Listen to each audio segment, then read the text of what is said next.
November will mark the first presidential election since Roe v. Wade was overturned. Amendments supported by pro-abortion groups succeeded in Vermont, Michigan, California, and Ohio.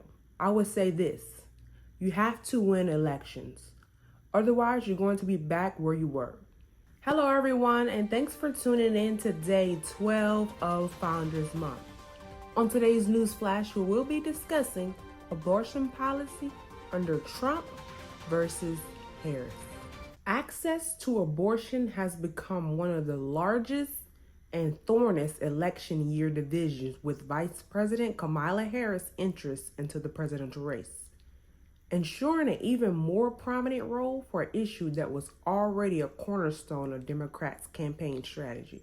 Reproductive rights, and more specifically abortion, were propelled to the spotlight after the Supreme Court's conservative majority overturned Roe v. Wade and its federal guarantee of access to the procedure in 2022. States quickly started taking action, and now access to abortion is currently limited in 27 states. Depending on the gestational age, with bans ranging from 6 weeks to more than 24 weeks. Abortion is almost completely banned, with limited expectations in another 14 states. Harris and former President Donald Trump have taken drastically different approaches to the subject over the years. Trump famously declared in 1999, before his political career, that he was very pro-choice, adding, "I hate the concept of abortion. I hate it. I hate everything it stands for." Republicans have long since given him a pass for those remarks. He has since described himself as the most pro-life president in the U.S. history. Harris, on the other hand, has been unwavering. As a senator and a presidential candidate in 2019, she put forward an extension plan to protect abortion access modeled after the Voting Rights Act of 1965, in which states will be required to get pre-clearance from the Justice Department before changing abortion laws. The ambitious proposal, which would have required the approval of both chambers of Congress, did not succeed. But it does offer insight into the high priority that protecting reproductive freedoms would be in a Harris administration.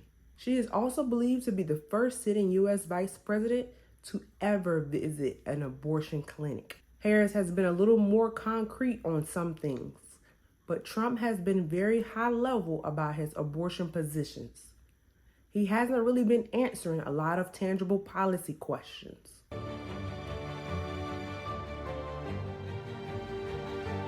November will mark the first presidential election since Roe v. Wade was overturned in 2022, and the two candidates are running campaigns with widely divergent strategies on the issue. Trump has mostly avoided definitive statements on his potential future policies, while repeatedly taking credits for state efforts to limit access to abortion. As the GOP struggles with pleasing both anti-abortion groups and more moderate voters. And what he has said has been, to put it modestly, inconsistent on the subject. After 50 years of failure, with nobody coming even close, I was able to kill Roe versus Wade. Much to the shock of everyone, Trump posted on social media last year. He added that he, for the first time, put the pro-life movement in a strong negotiation position over the radicals, and claimed that they are willing to kill babies even into their 9th month and beyond. A blatantly untrue statement. Without me, there would be no 6 weeks, 10 weeks, 15 weeks, or whatever is finally agreed to. Without me, the pro-life movement would have just kept losing, Trump continued. Yet, Trump appeared to moderate his views after a widespread political backlash against the GOP on the issue that likely contributed to losses at the ballot box in 7 states, including some red states. Amendments supported by pro-abortion groups succeeded in Vermont, Michigan, California, and Ohio. While those backed by anti-abortion groups were defeated in Kansas, Kentucky, and Montana, that led to genuine concern among more moderate Republicans that reproductive rights could haunt the party's candidates in upcoming elections. Trump conceded when pressed on the abortion issue during a January town hall. I would say this: you have to win elections. Otherwise, you're going to be back where you were. And you can't let that ever happen again. You got to win elections.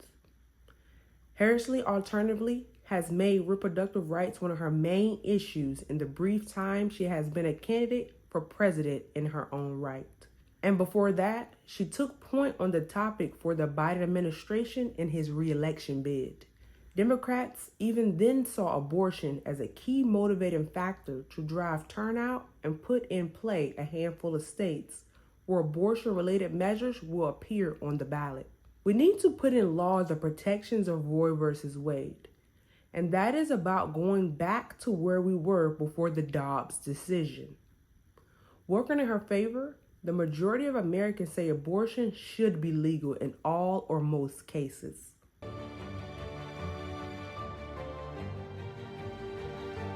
Anti-abortion groups are surely pushing Trump to enact a federal abortion ban, but whether Trump would take that step remains to be seen.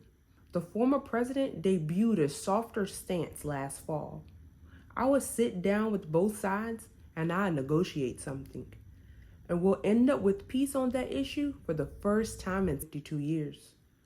He later publicly floated a ban at 16 weeks of pregnancy, a number the New York Times reported that Trump arrived at because it was round and he liked it better than 15 weeks. He eventually settled on a position this spring that allowed him to both claim victory and deflect further scrutiny, dropping a call for a federal ban entirely and saying decisions on the issue should be left to the states. Many people have asked me what my position is on abortion and abortion rights. Trump said in a video posted on social media in April, "My view is now that we have abortion where everybody wanted it from a legal standpoint. The states will determine by vote or legislation or perhaps both. And whatever they decide must be the law of the land, in this case, the law of the state." A couple days later, he said that he would not sign a national abortion ban if it passed Congress. During the June debate, Trump said that every legal scholar throughout the world, the most respected, wanted it brought back to the states. I did that. What happened is we brought it back to the states, and the country is now coming together on this issue, Trump said. It's been a great thing. A national abortion ban under Harris is obviously a non-starter, but she has pledged federal action on her own agenda. We who believe in reproductive freedom will stop Donald Trump's extreme abortion bans. And when Congress passes a law to restore reproductive freedoms, as President of the United States, I will sign it into law.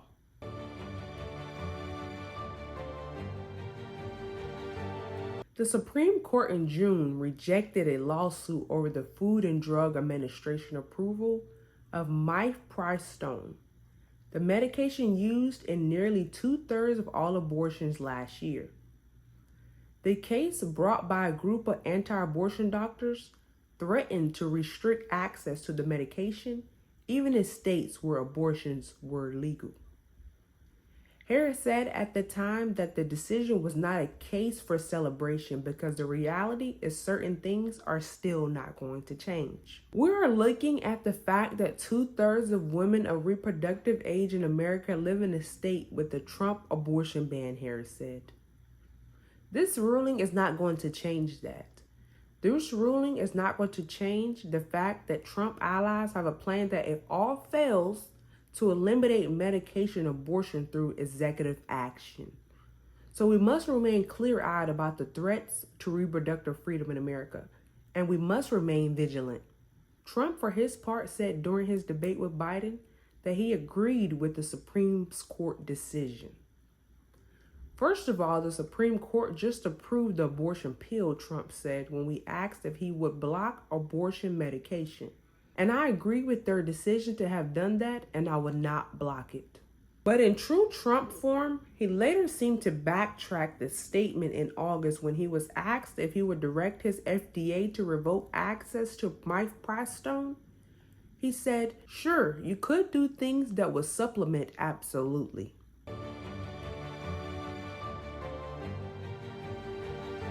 Trump's unwillingness to commit to a policy was ultimately reflected in a party platform.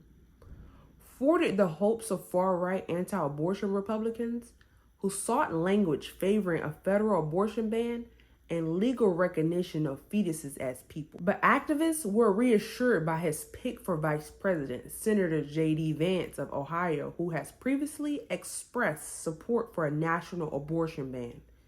He has also opposed expectations for rape and incest.